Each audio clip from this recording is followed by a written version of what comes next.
Horas, selamat datang di Bataknesia Channel.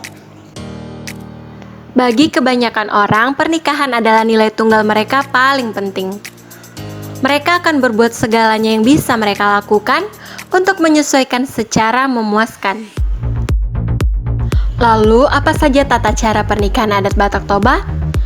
Pada suku Batak Toba, pernikahan adalah suatu peristiwa yang besar. Mengundang hula-hula, boru, dongan tubuh serta dongan sahuta atau teman sekampung sebagai saksi pelaksanaan adat yang berlaku. Dalam adat Batak Toba, pernikahan harus diresmikan secara adat berdasarkan adat Dalihan Natolu, yaitu Somba Marhula-hula, Manat Mardongan Tubuh, dan Elek Marboru. Pernikahan di masyarakat Batak Toba sangat kuat sehingga susah untuk bercerai, karena dalam pernikahan tersebut banyak orang yang bertanggung jawab dan terlibat di dalamnya. Adapun tata cara adat Batak dalam pernikahan yang disebut dengan adat Nagok, yaitu pernikahan orang Batak secara normal berdasarkan ketentuan adat terdahulu seperti tahap-tahap berikut ini. Sebelum kita lanjut, jangan lupa untuk subscribe, like, dan komen agar kami lebih semangat untuk memberikan informasi tentang budaya dan juga adat Batak. 1. Mangaririt. Sekarang ini ada yang melaksanakan acara Paulak Une dan manikir tangga langsung setelah acara adat di tempat acara adat dilakukan yang mereka namakan Ulaon Sadari. 2. Mangalehon tanda. Mangalehon tanda maknanya mengasih tanda apabila laki-laki telah menemukan perempuan sebagai calon istrinya. Kemudian keduanya saling memberikan tanda. Laki-laki biasanya mengasih uang kepada perempuan, sedangkan perempuan menyerahkan kain sarung kepada laki-laki. Setelah itu, maka laki-laki dan perempuan tersebut telah terikat satu sama lain. Laki-laki lalu memberitahukan hal tersebut kepada orang tuanya. Orang tua laki-laki akan menyuruh perantara atau domu-domu yang telah mengikat janji dengan putrinya. 3. Marhori-hori dinding atau marhusip. Marhusip artinya berbisik, tetapi artinya yaitu pembicaraan yang bersifat tertutup atau bisa juga disebut pembicaraan atau perundingan antara utusan keluarga calon pengantin laki-laki dengan wakil pihak orang tua calon pengantin perempuan mengenai mas kawin yang harus disiapkan oleh pihak laki-laki yang akan diberikan kepada pihak perempuan. Hasil-hasil pembicaraan marhusip belum perlu diketahui oleh umum karena untuk menjaga adanya kemungkinan kegagalan dalam mencapai kata sepakat. Marhusip biasanya dilaksanakan di rumah perempuan. Domu-domu calon pengantin laki-laki akan menerangkan tujuan kedatangan mereka pada keluarga calon pengantin perempuan. 4. Martupol. Upacara adat ini diikuti oleh orang tua, kedua calon pengantin dan keluarga mereka beserta para undangan yang biasanya diadakan di dalam gereja. Karena yang mengadakan acara Martupol ini kebanyakan adalah masyarakat Batak Toba yang beragama Kristen. 5. Marhata Sinamot. Marhata Sinamot biasanya diselenggarakan setelah selesai membagikan jambar. Marhata Sinamot adalah membicarakan berapa jumlah sinamot dari pihak laki-laki, hewan apa yang disembeli, berapa banyak ulos, berapa banyak undangan, dan di mana dilaksanakan upacara pernikahan tersebut. Adat Marhata Sinamot bisa juga dianggap sebagai perkenalan resmi antara orang tua laki-laki dengan orang tua perempuan. Mas kawin yang diserahkan pihak laki-laki biasanya berupa uang, sesuai jumlah mas kawin tersebut ditentukan lewat tawar-menawar. 6. Martonggo Raja.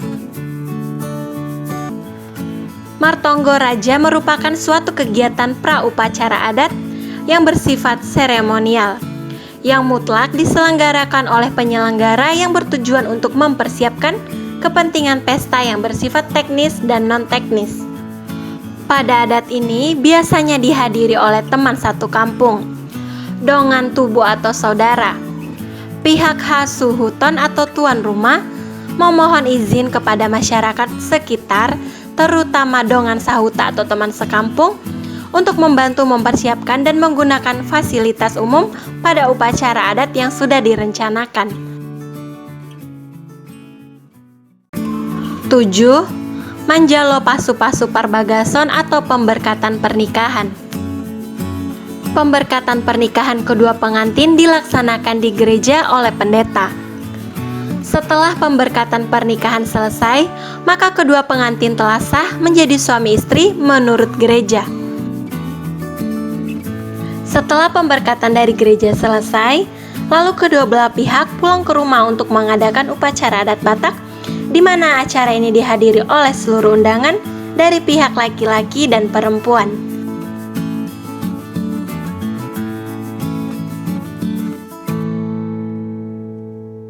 Delapan, Ulaun unjuk atau pesta adat. Setelah selesai pemberkatan dari gereja, kedua pengantin juga menerima pemberkatan dari adat, yaitu dari seluruh keluarga, khususnya kedua orang tua. Dalam upacara adat inilah disampaikan doa-doa untuk kedua pengantin yang diwakili dengan pemberian ulos. Selanjutnya, dilaksanakan pembagian jambar atau jatah berupa daging dan juga uang, yaitu 1. Jambar yang dibagi-bagikan untuk pihak perempuan adalah jambar juhud atau daging, dan jambar tuhor niboru atau uang dibagi sesuai peraturan. 2. Jambar yang dibagi-bagikan untuk pihak pria adalah deke atau ikan mas arsik, dan ulos yang dibagi sesuai peraturan. Pesta adat unjuk ini diakhiri dengan membawa pulang pengantin ke rumah paranak. 9. Mangihut di ampang atau di alap jual. Di alap jual artinya jika pesta pernikahan diselenggarakan di rumah pengantin perempuan, maka dilaksanakanlah acara membawa pengantin perempuan ke tempat mempelai laki-laki.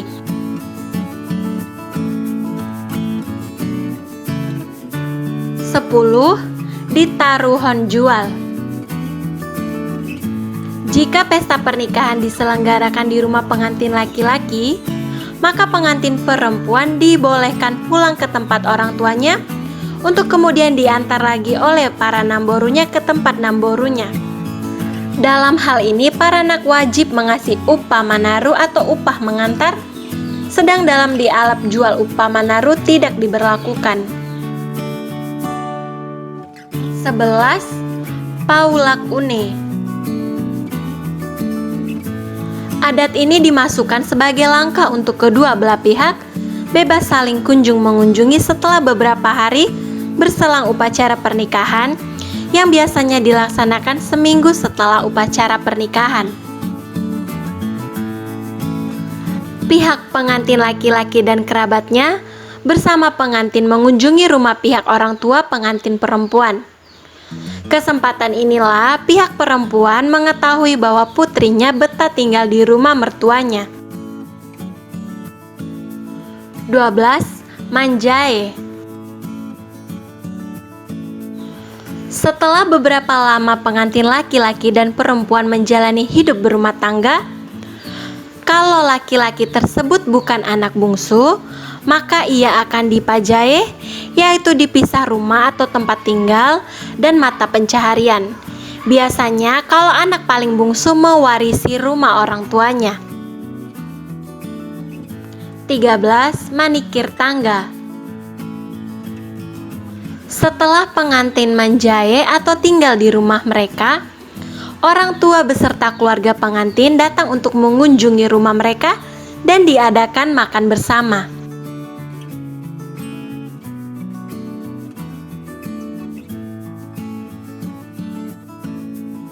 Demikian tata cara pernikahan adat Batak Toba. Semoga bermanfaat dan menambah wawasan untuk kita semua. Jika ada yang salah dan kurang, kami meminta maaf dan mohon dikoreksi.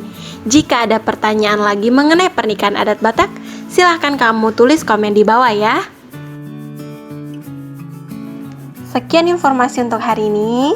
Sampai jumpa di informasi selanjutnya. Terima kasih buat kamu yang sudah tonton. Horas dan Mauliate.